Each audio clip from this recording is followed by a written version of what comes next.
สบายดีมื้อนี้สิมาตอนรับพระโตโนเด้อมีออกตนญาติโยมเพิ่นมาท่าตอนรับหลวงพี่โตโนเนาะวัดพระธาตุสีโคตนี่นั้นพอออกเพิ่นมาท่าตอนรับ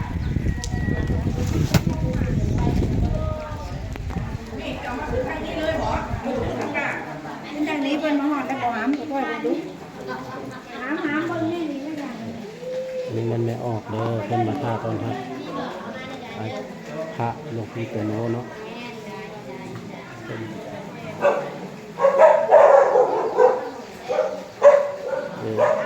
นี่มันไม่ออกเ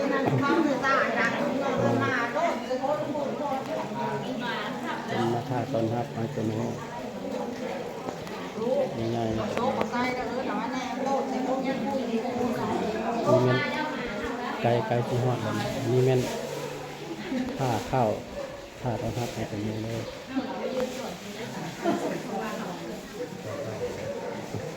ก็สิมาเลย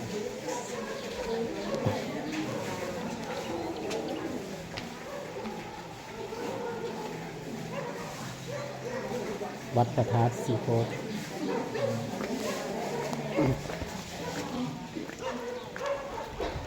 ถ้าใครมีเวลาว่าง ก็มาเที่ยวชมได้เนาะทางทิศใต้กุดสันเดียวเนาะนี่จะเป็นกุดที่ไอตัวโน้เพิ่นอยู่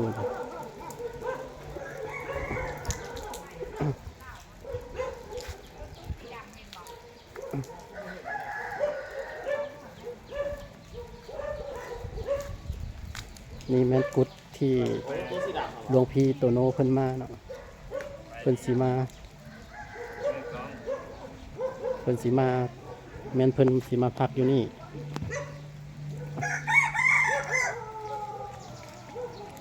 โดยสบายดีไอ้กุ้งโอ้สบายดีโดยนี่แม่น รถแม่ออกตนญาติโยมเพิ่นมาตอนรับไอโตโนเนาะตอนนี้ก็มีแม่ท่าตอนรับไอโตโนเพิ่นไกลสิฮอดแล้ว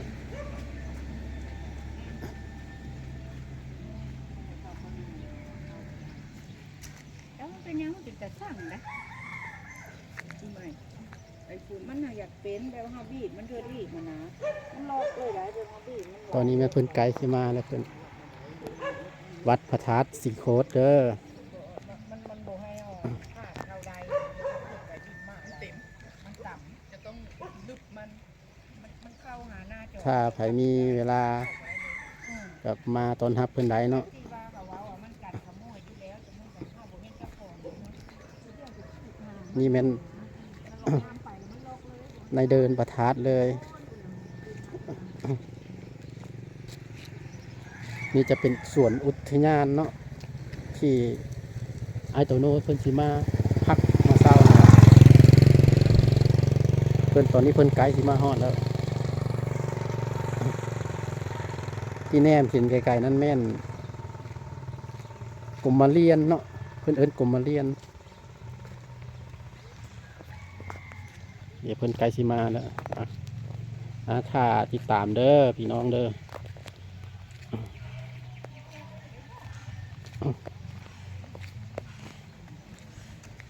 นี่แม่นรถที่เพิ่นมาอุปถัมภ์เนาะอุปถัมภ์ปั๊มน้ำมันพรทิพย์ เพื่อนนั้นในลูกย่านเพิ่นไปแว่พุ่นแหละเพิ่นบ่เข้าใจมากพี่จำนี่เห็นแล้วเบิ่งอีกก่อนเดี๋ยวน่าจะแม่นคันนี้แหละรถไฟคันขาวนี่บอกเขาให้นี่ฮะ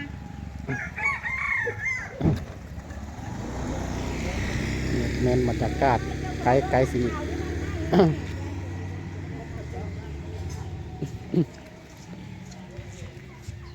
บรรยากาศฝนตกน้อยเนาะ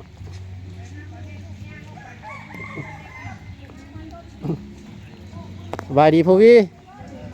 บอกไปต้อนรับพระตัวโน้นนะบ่ เออไกลสิมาเพิ่นไกลสิมาแหละบายดีไหมไพ่บ่ไปฮับพระตัวโน้นนำบ่ สบายดีไปน่าจะไปแล้ว โดยนี่มาอุดหนุนเพิ่นเด้อไตวัดพระธาตุสีโคตรนี่แหละ นั่นก็ใช่เลย โดยโอ้บ่แม่นเพิ่นมาแล้วบ่ยัง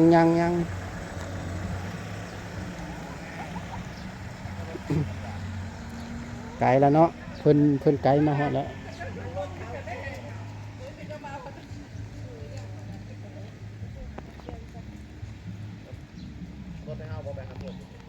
รถได้ห้าภาษาดูน้ำหลังรถอันเดินนอนมากก้อนแล้วรถไอ้กี้ยังหรือมีสัญญาณหรือไม่ได้ ถ้าไผมีเวลามี ถอยออกเลยน้อยถอย โอกาสก็มาลิ้นมาเที่ยวได้เนาะวัดพระธาตุสีโคตร บ่ท่านฮอดปัดได้บ่เห็นเทื่อหรือว่าเพิ่นไปขึ้นท่าใหญ่บ่นี่เพิ่นเฮาท่าอยู่พี่บ่ได้บอกเพิ่นบ่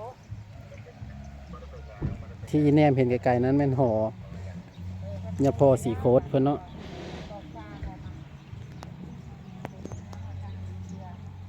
เพิ่นว่าให้โตโนมาขึ้นมาในกุฏ ลูกย่างไปเลยลูกย่างไปเลย กุฏหลังนี้ แล้วเพิ่นสีไปไหว้ ย่างไปลูก ไปไหว้ ย่างไปก้อยเบิ่งนั่นเห็นแล้วก็คือบ่ไปรถลูก เนี่ยพอสีโคตรตอนนี้อ้ายเพิ่นกำลังไปต้อนรับไอ้โตโนเนาะเพิ่นกำลังสิไปต้อนรับไอ้โตโนกำลังสิมาแล้วพระโตโนกำลังสิมาแล้วไกลแล้วเด้อพี่น้องเด้อตอนนี้เพิ่นเดินทางมาไกลแล้ว สีแดงสู้บ่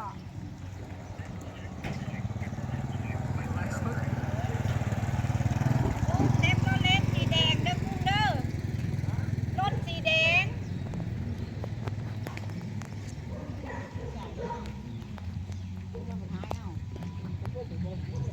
นี่จะเป็นส่วน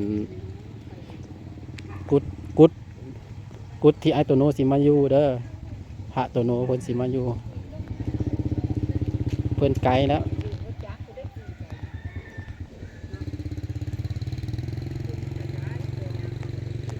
เพิ่นอยู่จักมือก็แม่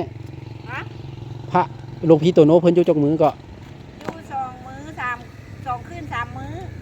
2 คืน 3 มื้อเนาะเพิ่นว่า โอ้ยหลานตกได้ คืน นะ 3 มื้อ เรื่องบ่ยุ่งมาเรื่องแค่นั้นน่ะนะ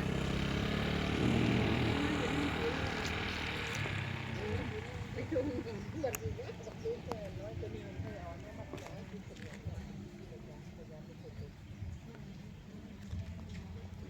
บรรยากาศฝนตกลิ้น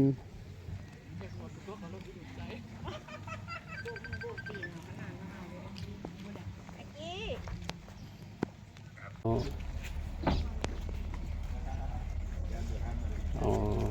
นี่ก็จะเป็นพระที่ว่ามานำหลวงพี่ นี่คือหลวงพี่โตโน่ ถ้ามีฝากเอาเราเอาของลงเลยนะ นี่คือหลวงพี่โตโน่เพิ่นได้มาถึงวัดพระธาตุสีโคตรแล้วเด้อหลวงพี่โตโน่เด้อตอนนี้แม่นเพิ่นขึ้นไปกุดแล้ว แล้วมันยอดช่วยเพิ่นหน่อยเด้อลูกเด้อเก็บเครื่องช่วยเพิ่นหน่อยเด้อ หลวงพี่เพิ่นขึ้นไปแล้วเด้อ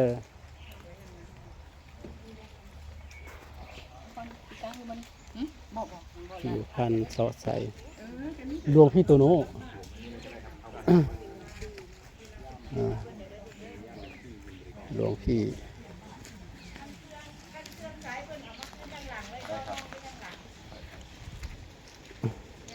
นี่จะเป็นรถพาหลวงพี่เพิ่นมาเนาะโอ้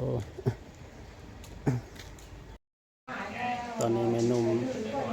เป็นกำลังลมกับหลวงพี่โตโน่เนาะเป็นเรื่องราวเพิ่นมาตอนรับหลวงพี่โตโน่เนาะ